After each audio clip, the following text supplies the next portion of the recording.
Warahmatullahi wabarakatuh. Perkenalkan, nama saya Nur Hadin Chandra. Di sini saya akan mewawancarai narasumber kedua saya yang berasal dari mana? Aceh ya, dari Aceh. Untuk keperluan penelitian UTS mata kuliah psikolinguistik, ya. Untuk pertanyaan pertama, sebelum itu perkenalkan dulu. Namanya siapa? Iman Zakaria, umur 27 tahun. 27 tahun. Oke. Mungkin itu saja untuk perkenalannya, singkat saja. Nah, untuk pertanyaan pertama ya, menurut Anda apa sih bahasa pertama itu? Bahasa pertama adalah bahasa ibu atau bahasa yang diajarkan atau dituturkan sejak kecil. Oh ya, jadi bahasa pertama itu bahasa yang pertama Anda pelajari kan ya, dari orang tua gitu, dari lingkungan gitu kan ya, dari sejak kecil lah ya, itu bahasa pertama itu ya. Nah, lalu untuk pertanyaan kedua, bahasa pertama apa yang Anda peroleh? Indonesia. Bahasa Indonesia, oke. Bahasa Indonesia saja gitu. Sejak yang bahasa pertamanya bahasa Indonesia kan ya. Oke.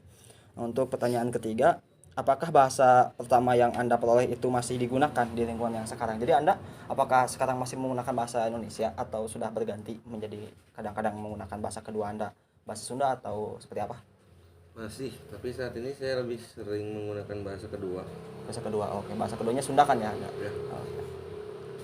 Untuk pertanyaan berikutnya ya, selain bahasa ibu dan bahasa pemersatu ya dalam arti bahasa Indonesia, apakah Anda juga menguasai bahasa yang lain atau tidak? Bahasa Inggris, tapi nggak terlalu menguasai. Bahasa Aceh, tapi hanya mengetahui beberapa kosakatanya saja gitu. Oh, jadi Anda dapat berbahasa Aceh gitu, tapi sedikit-sedikit ya? Ya, tapi cuma sedikit-sedikit. Sedikit-sedikit aja, oke. Lalu untuk pertanyaan berikutnya, bahasa kedua apa yang Anda sedang peroleh pada saat ini? Inggris dan Jawa untuk saat Jawa. ini. Oh, kok Anda berasal dari bahasa Jawa ya? Aceh mungkin ya? Iya, Aceh. Ya. Aduh. Anda tegang ya. Santai. Jadi bahasa Aceh ya dan bahasa Inggris ya yang sedang Anda pelajari ya. Ya. Oke, untuk pertanyaan berikutnya, menurut Anda bahasa yang paling mudah dipelajari antara bahasa pertama yaitu bahasa Indonesia dan bahasa kedua yaitu bahasa Sunda ya, yang pernah Anda peroleh, bahasa apa? Bahasa kedua karena lebih sering digunakan. Oke. Jadi seringnya pakai bahasa Sunda kan ya? Kalau di rumah pakai bahasa apa biasanya? Lebih ke campur. Oke.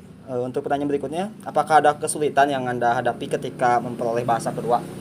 Ada, tapi nggak begitu sulit. Oke. Nggak ada kesulitan yang berarti lah, karena saya beradaptasi dan belajar dengan cepat. Dengan cepat, oke. Bagus, jadi Anda beradaptasi dengan cepat ya, terutama mempelajari bahasa-bahasa selain bahasa ibu gitu ya. Untuk pertanyaan berikutnya, bagaimana cara Anda beradaptasi dengan lingkungan ketika pertama kali Anda tinggal di sini? Bermain dan berbaur dengan orang-orang sekitar dan membiasakan diri dengan lingkungan serta bahasanya.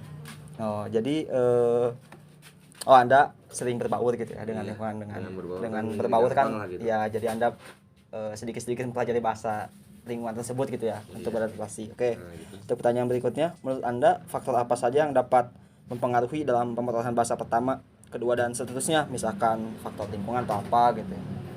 Pasti lingkungan sih yang pertama, yang kedua ya belajar minat mempelajarinya dan faktor kebutuhan juga.